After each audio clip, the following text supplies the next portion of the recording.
At damang-dama na po ang Christmas spirit sa bansa. Sa Balanga, Bataan nga ay dinarayo po ang isang tindahan na nagtitinda ng puto bumbong at bibingka.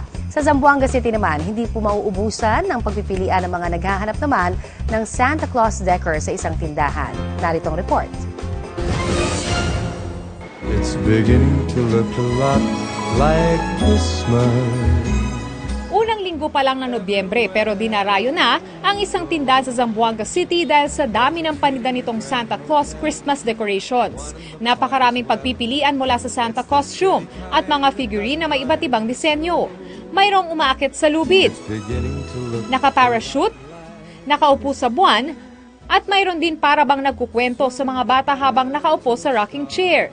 Naglalaro ang presyo ng mga item mula 50 piso hanggang mahigit 5,000 piso depende sa laki at disenyo. Mabenta na rin ang mga nagniningning na mga parol sa San Fernando, La Union. Iba't iba ang disenyo gaya ng pangkaraniwang bituin, mga anghel at belen. Sa halagang 1,000 hanggang mahigit 5,000 piso, makakabili ka na ng mga parol. Tiniyak din ang mga nagtitinda na ligtas gamitin ang mga parol. Bukod sa mga Christmas decoration, mabenta na rin ang mga pagkain pampasko gaya ng bibingka at puto bumbong. Ang isang tindahan sa Balanga, Bataan, dinudumog na ng mga customer dahil sa masasarap na pagkain na yan. At dahil malamig na rin ang panahon, perfect partner ng puto bumbong at bibingka ang libreng mainit na tsaa.